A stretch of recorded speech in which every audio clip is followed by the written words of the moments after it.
Hello, my name is Stuart Pryce. Thanks for joining me today as I share with you some of my experience as a painter. Now today we're going to deal with some of the basic fundamentals of art, of painting. We're going to do the basic block-in, intermediate steps, and a final painting. As an art instructor, I've found that many people are intimidated by their inexperience. And they don't want to join a group because they feel foolish and they don't want to get involved. But what I'm going to try and do today is to help you gain confidence through some of the disciplines of art. We will discuss today the basic drawing, some of the color theory, composition, and some of the building blocks of art. Through this process, we will definitely gain your confidence, and we should have some fun. Now, right now, I'm going to do a piece called Delphiniums. It's based upon a photograph that I took many years ago, and I've done it in acrylic and in oils. Today I'm working with basically water-soluble oils. As you know, some of the problems we're having now with the solvents is the volatility of them, the health hazards, the concerns of groups. Some people are very allergic to the solvents. So with the water-based paints, and the Grumbacher series in particular, they've come up with a Max product which is incredibly good. And I will be showing you some of those colors today and how to use them. And we're going to start off with a basic block-in. So what I'm going to do to start off with, I like to put in a basic transparent wash behind the colors. Now in this particular case, this will be the final product here, we have pinks and blues. The Delphiniums are basically in that color range from white to pink to blue. So what I do in my block-in, I like to put in the transparents first and then build the darks to the lights. So follow with me as I start off with basically some of the colors that I see in the Delphiniums. I've chosen the Rose Genuine. It's a very good color. It's a powerful color. And by putting this down as a transparent wash underneath, we're starting to see the colors of the Delphiniums that will be underlying this whole thing. So let's start off with these colors, very light. Now this is a water-based paint. It'll dry fairly quickly under these conditions. We have some fairly hot lamps. Now outside it dries differently because of the atmosphere.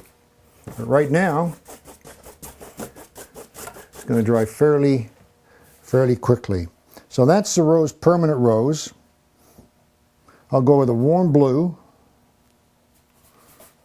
as a transparent underpainting over in this area. See how it grades from blue to pink.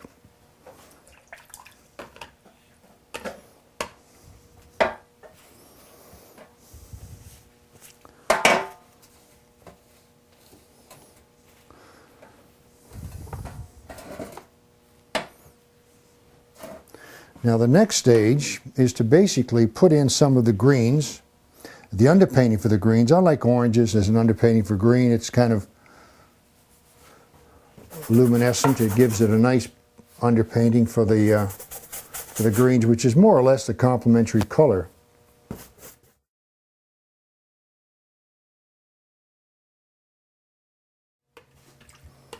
Now at this point, I'm going to start doing some of the drawing. Pick up a smaller brush. The color I'm going to choose is alizarin crimson, a bit of blue, and that'll give me just a nice, pleasant color. And I'm going to look at my basic painting, and one of the key elements here is where do you start? Right there is the start of a fence, very important. The perspective line goes about to there. The Delphiniums themselves are probably take up quite a bit of that space. This is a very, very basic block-in at this point.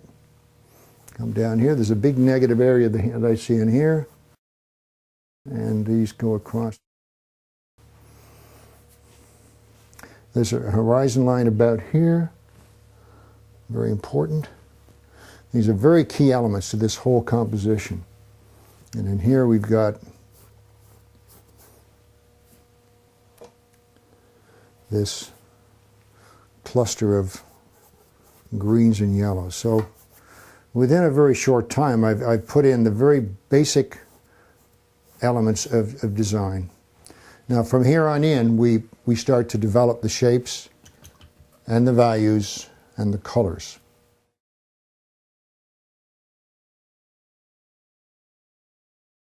So now we're developing a little more of the drawing of this particular subject, and I'm trying to refine the shapes of these delphiniums. They're quite unique. They're a beautiful shape, and I have to start to look at the shapes of each one as well as the overall architecture of this whole piece of floral.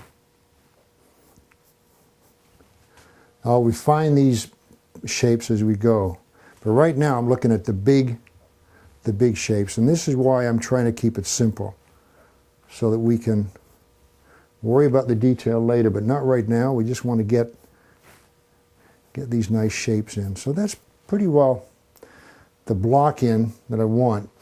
Pick that big brush up again. I'll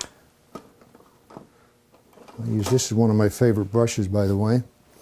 And I'm going to start putting in some fairly dark colors in behind the delphiniums.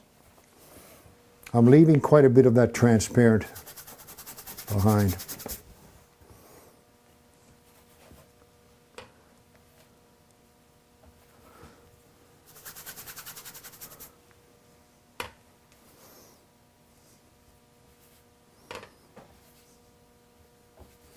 I'm using a cobalt blue deep with alizarin crimson, bit of permanent rose, sorry,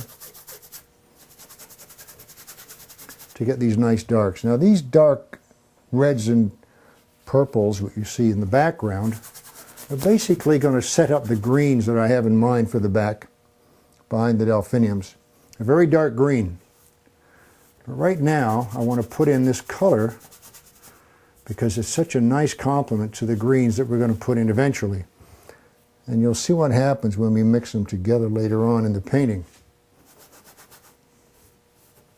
Right now, start to get those big shapes.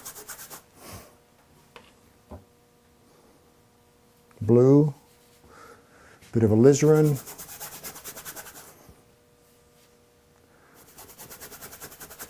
these nice purple colors.